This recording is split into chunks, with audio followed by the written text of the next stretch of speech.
What's up guys, David Sherrack here. Today I'm going to be reviewing the new Excalibur shape from Scarce Kendama.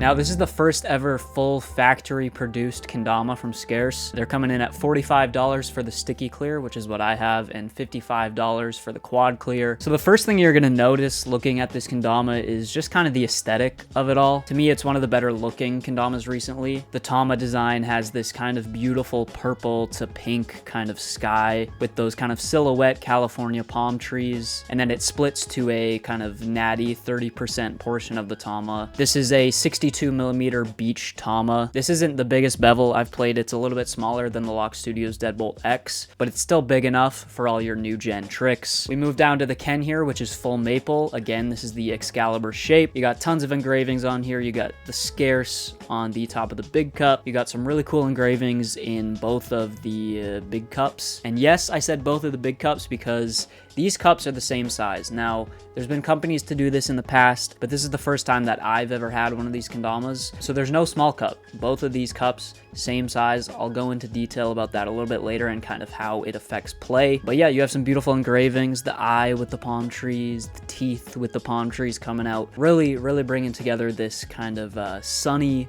California summery theme. As we move down the sword, you're going to see the two sword engraving, and then on the other side this kind of cloud engraving. And of course, to finish things off, we have a balance hole. Pretty standard for kendamas nowadays. Alright, so I'm going to be doing my usual structure for reviews. If you guys are new here, what I do is I go through a bunch of different categories, a bunch of different tricks and just aspects of the kendama, and then I give it a rating out of 10 for each category. We're going to start it off with Lunars. For Lunars, I gave this a 9 out of 10. This has a couple really great things going for it when it comes to Lunars. First is that sticky paint. This sticky clear, I'm not sure where it comes from. It might just be like the factory sticky clear that all the companies are using right now. But this sticky clear honestly has held up the best out of any sticky clear I've played. The actual lunar balance itself isn't the best I've ever played, so that's what knocks it down a little bit. It would have been a 10, but the lunar balance, it does wobble a little bit. It doesn't smack as hard as something like the Deadbolt X, for example. For taps, I gave this an 8 out of 10. The taps didn't feel great right when I started playing this, but I've gotten used to them. You can 4-tap pretty easily. I mean, if you're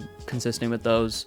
I can 6-tap this. I can maybe do a 7. One thing you're going to notice with the removal of the small cup or just having consistent cup sizes is that this Ken flips a lot more consistently because it's not like off balanced with the big cup, bringing more weight to that end. You have, again, more balance within the Ken. It's all just kind of like symmetrical, so it does actually flip really well, and I think that's what makes the taps kind of work. It's not as bouncy as some setups that I've played, which is why it's only at an 8 out of 10, but I think the overall shape design here does lend itself to taps pretty well, and it's pretty much going to hold up to any modern kendama when it comes to taps. In terms of Ken flips, I gave this an 8 out of 10. That consistency and just like the balance of this Ken shape is what makes it really good for Ken flips. I don't love it as much. I'm going to bring up the Deadbolt X a lot because it's my favorite kendama right now. I don't love it as much as that setup because the ring kind of gives this sharp feeling to the Ken that, like, yes, it gives you a good grip and you can get a good hold of the Ken,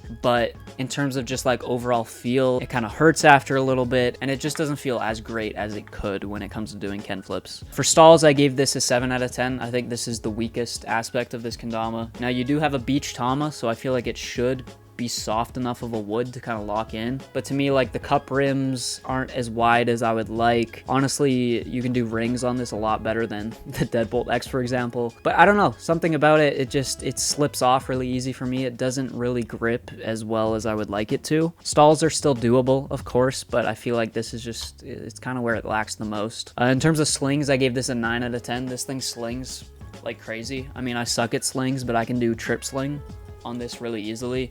And I think, again, it's that consistency of having the same cup size. Like, it just makes it even, so it just slings around really well. For tracking, I gave this a 7 out of 10. Now, pretty much any kendama nowadays is going to have good enough tracking. Like, again, you have that beach, that beach natty bottom contrasting the pink rest of the tama, so you can track it well enough, but I feel like just having like a little bit more of a contrasted color, like a ring around the bevel, just a slim little ring, would really help. I feel like having a white ring there, black ring, some bright color would really just take that tracking to the next level. In terms of paint, I gave this a 9 out of 10. I kind of talked about the sticky clear already. It's one of the best sticky clears I feel like I've played. It just is holding up like crazy. It was super sticky out of the box, like almost too sticky, but it has kind of broken into a point where, yes, that stick is still there, but it has enough like adjustment room as well, and you can kind of adjust those lunars and those lighthouses. In terms of overall feel, I gave it a 9 out of 10. The craftsmanship on this kendama is just really outstanding. Like, there's a lot of quality and thought and care put into this. I mean, you're getting kind of a standard but also high quality wood in maple, so that automatically makes this feel pretty great. The whole ken shape kind of comes together in a nice way. There's nothing that like feels super out of place.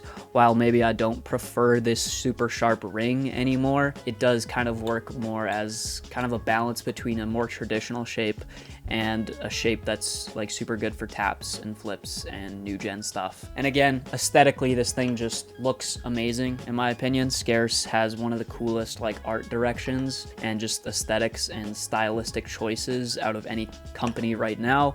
So if you're really into that, this could definitely be the kendama for you. So averaging all those categories out, the overall score comes out to an 8.25. This is a solid kendama. Is it worth the $45? I'd say it is. I would say it definitely is. You're getting a maple setup with big cups. It taps well enough. It flips well enough. It lunars well enough. Is it the best kendama I've ever played? No. Is there room for improvement?